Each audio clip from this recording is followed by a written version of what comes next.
Alexander Agung sepertinya menggenapi visinya mengalahkan dunia.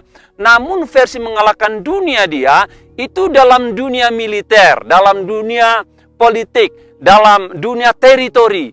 Berbeda dengan orang Kristen, Bapak Ibu. Alkitab katakan, sebagai orang percaya kita dapat mengalahkan dunia. Bagaimana kita mengalahkan dunia? Kita harus punya pondasi iman. Dan kita akan mengerti konsep daripada iman mengalahkan dunia dengan beberapa kebenaran di bawah ini.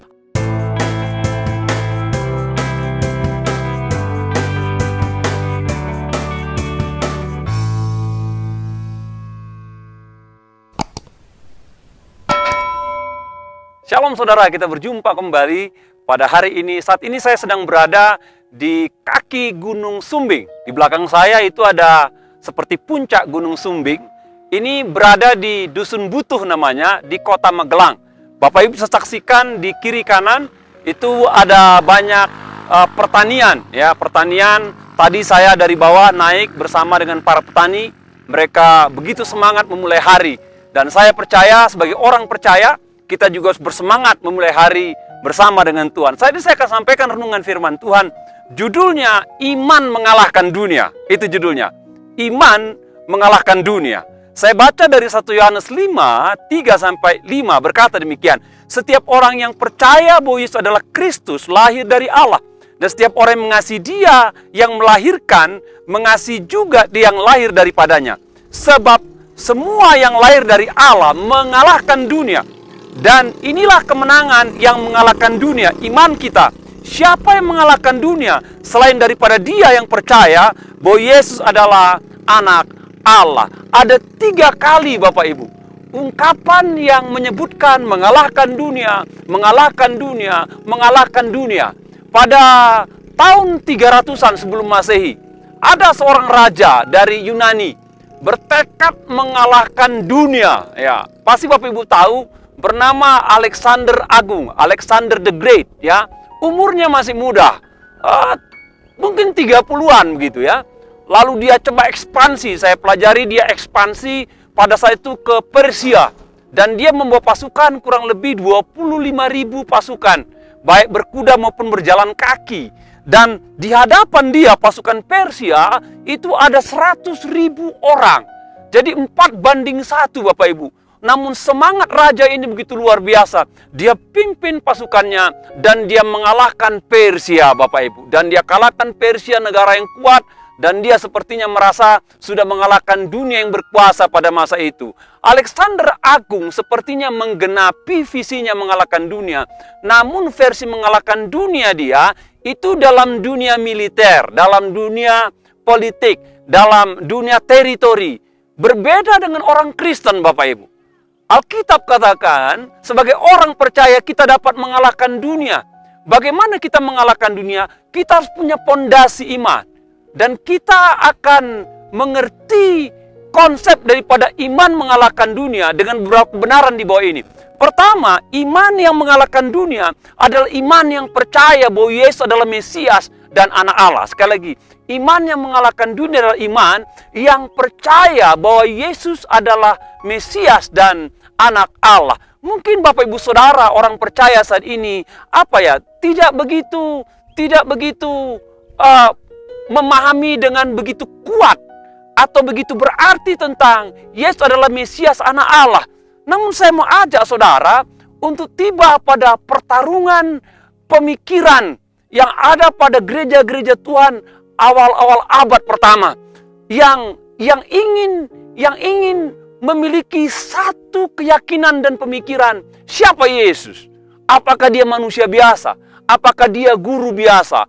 Maka untuk memperjelas mengenai siapa Yesus dalam pandangan gereja, iman gereja, maka berkumpullah bapak-bapak gereja seluruh dunia Bapak Ibu. Berkumpul bapak gereja seluruh dunia. Ada berapa kali konsili yang saya tahu. Dan akhirnya bersepakat bahwa menyatakan Yesus adalah Mesias. Yesus adalah anak Allah seperti yang tertulis di Alkitab. Karena pada masa itu Bapak Ibu, dunia sedang dilanda oleh pemikiran-pemikiran filsafat yang luar biasa. Yang meragukan akan keberadaan Yesus. Di mana filsafat-filsafat sedang mengetengahkan banyak dewa-dewa. Dan hadir tampillah berita firman Tuhan, Alkitab pada masa itu, dan dihantam oleh gempuran-gempuran filsafat. Dan Bapak Gereja bersepakat, berdiri bersama-sama, bikin deklarasi bahwa Yesus adalah Anak Allah, Yesus adalah Mesias. Itu adalah dasar iman orang percaya, agar orang percaya itu bisa mengalahkan dunia. Bapak Ibu tentu bertanya, bagaimanakah orang bisa percaya bahwa Yesus adalah Anak Allah dan Mesias? Saya ingin mengajak saudara tiba pada dua pemahaman. Pertama, pemahaman dalam unsur spiritualitas. Bapak Ibu, iman itu perkara rohani.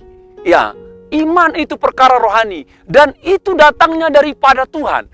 Dan saya percaya setiap orang yang percaya bahwa Yesus adalah Tuhan, adalah Mesias, adalah Anak Allah, itu karya Tuhan. Diberikannya di hati saudara, diberikannya di jiwa saudara, diberikannya di roh saudara, diberikannya di pikiran saudara, sehingga orang percaya kepada Yesus sebagai Tuhan, sebagai Mesias, sebagai Anak Allah. Itu perkara rohani Bapak Ibu, yang dikerjakan oleh Allah. Dalam kitab-kitab Injil-Injil dikatakan, Roh Kudus berkarya menginsafkan dunia akan dosa. Jadi ketika orang beriman kepada Yesus, percaya pada Yesus, ada karya Roh Kudus. Itu karya daripada Roh Allah sendiri. Jadi kalau saudara percaya pada Yesus sebagai Tuhan, sebagai Mesias, sebagai Anak Allah, ingatlah, itu adalah pekerjaan Tuhan sendiri. Bukan hasil upayamu, bukan hasil pemikiranmu. Itu upaya daripada Tuhan. Dan saya tetap berdoa, bagi Anda yang masih ragu, masih bimbang, siapa Yesus bagi hidup saudara, saya berdoa, Roh Allah bekerja, meyakinkan saudara, menaruhkan iman, supaya saudara percaya bahwa Yesus adalah Anak Allah, Mesias, dan Juru Selamat itu sendiri, Bapak Ibu. Itu unsur pertama. Jadi kalau ada orang yang belum percaya kepada Yesus sebagai Tuhan dan Juru Selamat, saya percaya ada masalah dalam unsur ini. Ya, Tuhan belum bekerja, Tuhan belum berkarya. Sampai satu kali Tuhan bekerja, baru orang-orang bisa percaya pada Yesus sebagai Tuhan dan Juru Selamat. Dan saya bersuka cita Bapak Ibu, bahwa Yesus sebagai Tuhan dan Juru Selamat itu adalah firman yang menjadi manusia. Firman yang menjadi manusia. Dia adalah Allah, dia adalah Logos yang menjadi manusia. Firman jadi daging, kata Yohanes. Dan dia adalah jelmaan putra Allah yang jadi perwujudan misi Allah menyelamatkan manusia dari dosa. Dan ketika Yesus tampil di muka bumi Bapak Ibu, Yesus itu bukanlah figur fiktif. Bukanlah pribadi fiktif. Dia adalah manusia sejarah Bapak Ibu.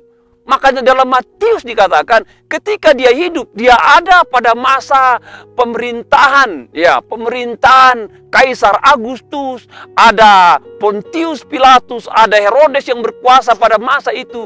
Jadi tokoh-tokoh sejarah dunia pada masa itu ada tampil. Yesus ada pada masa itu.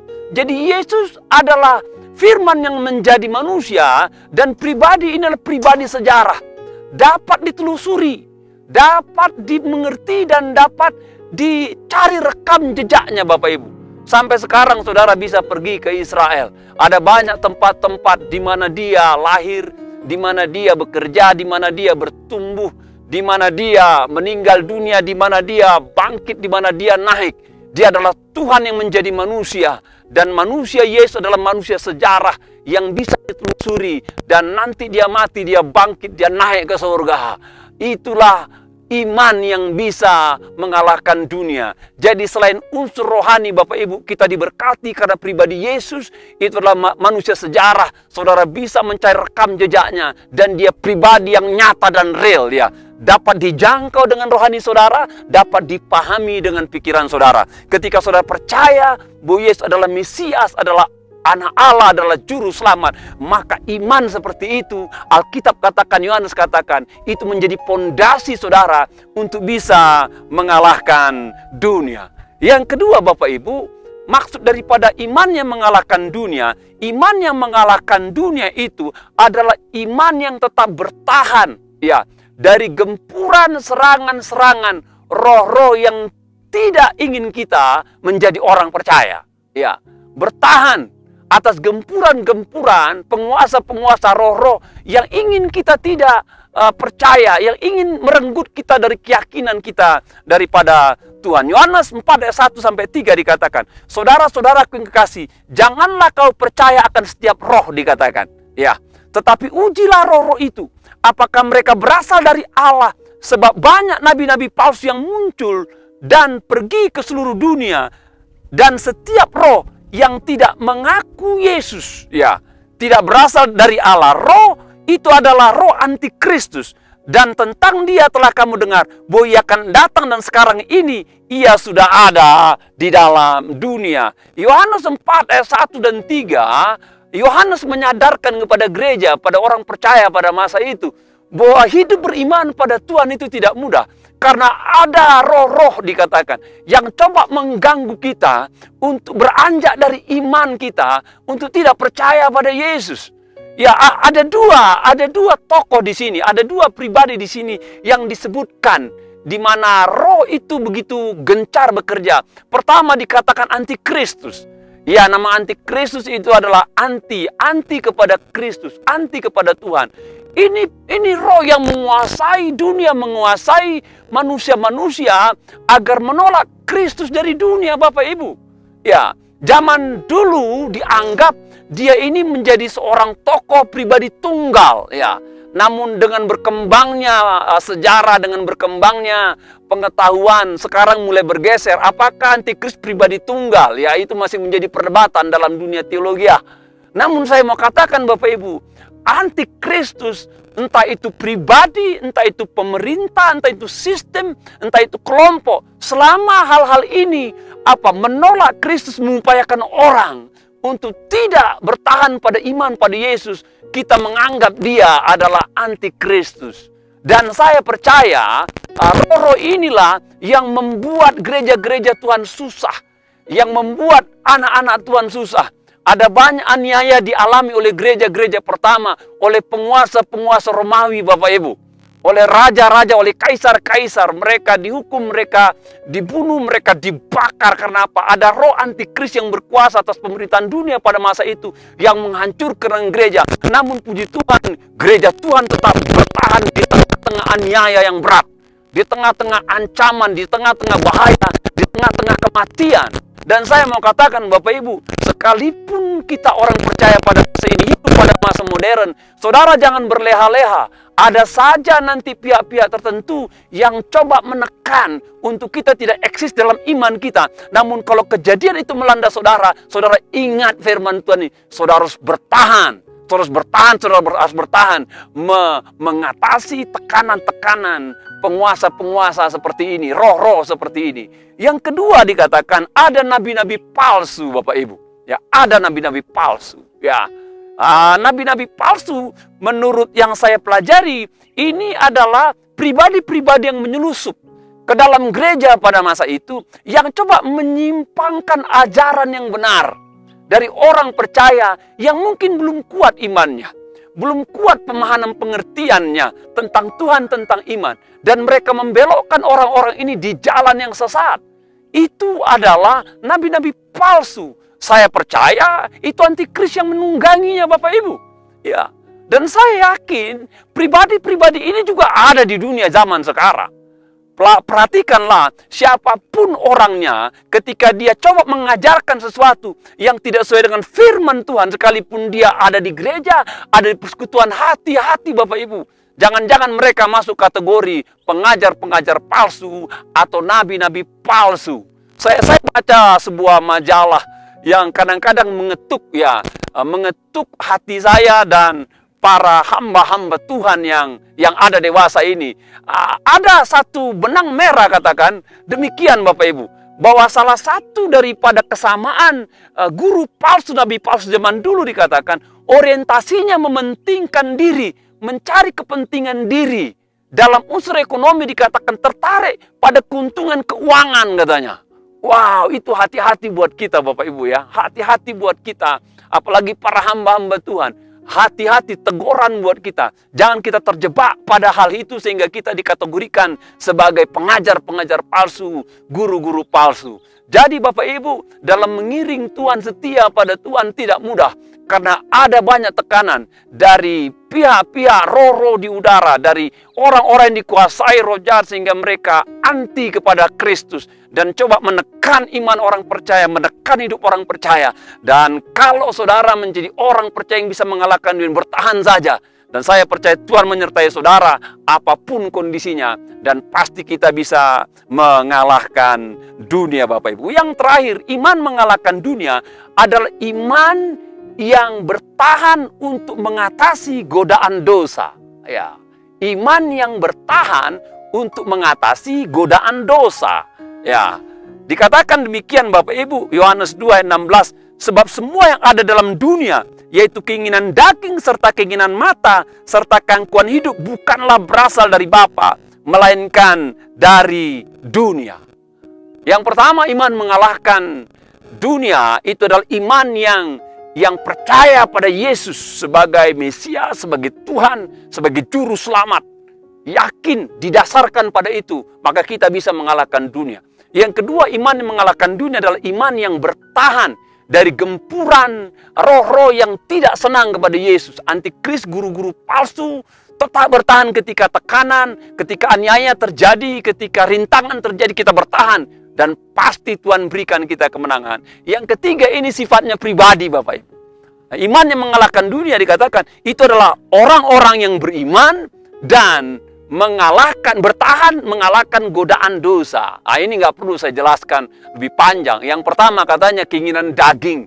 Ya, dalam surat-surat Paulus dikatakan keinginan daging itu adalah hawa nafsu, percabulan, keserakahan, yang bersifat dosa-dosa moral dikatakan. Sebagai manusia, kedagingan kita tergoda untuk melakukan hal-hal seperti ini. Dan Alkitab berkata ketika godaan itu datang, ingatkan diri saudara, saudara anak Tuhan, saudara bisa bertahan mengalahkan godaan itu sehingga saudara menang mengalahkan godaan-godaan dosa, yaitu keinginan-keinginan daging. Keinginan mata itu dikatakan keinginan yang datang dari pemandangan kita. Dan ketika kita melihat segala sesuatu, memikirkan segala sesuatu, dan ketika kita mikirkan, kita memutuskan sesuatu, dan yang kita lihat, kita pikir, kita putuskan bertentangan dengan kebenaran firman Tuhan, itu adalah keinginan yang bersumber dari keinginan mata, Bapak Ibu. Hati-hati dengan apa yang saudara lihat. Karena apa yang saudara lihat, saudara pikirkan, dan ketika saudara pikirkan, saudara punya potensi memutuskan. Kalau yang saudara lihat, saudara pikirkan, putuskan, itu sesuai dengan firman Tuhan, puji Tuhan. Namun kalau itu membuat saudara menyimpang dari kehendak Tuhan, berarti apa yang saudara lihat itu merupakan keinginan mata yang bertentangan dengan kehendak Tuhan. Yang terakhir dikatakan kecongkakan atau kesombongan. Ada dua jenis kecongkakan kesombongan yang saya pelajari. Pertama Bapak Ibu, kecongkakan rohani. Ya, kecongkakan rohani atau kecongkakan spiritual. Itu bicara mengenai apa? Itu bicara mengenai orang-orang yang tidak percaya Tuhan. Ya, enggak butuh Tuhan. Ya, dia katakan apa itu Tuhan? Siapa itu? Saya bisa hidup sendiri tanpa Tuhan. Hati-hati dengan orang seperti ini. Amsal dikatakan awal kejatuhan adalah kesombongan. Saudara, kita adalah manusia ciptaan Tuhan. Kita adalah makhluk rohani yang berasal daripada Tuhan. Saudara harus percaya pada Tuhan. Jangan sekali-sekali ada sebuah kesan ketika Anda mampu, Anda kuat, Anda bisa, saudara katakan, saya tidak butuh Tuhan, saya tidak perlu Tuhan, saya tidak percaya Tuhan. Yang kedua, bicara mengenai kecongkakan, itu berkaitan dengan kehidupan sosial Bapak Ibu.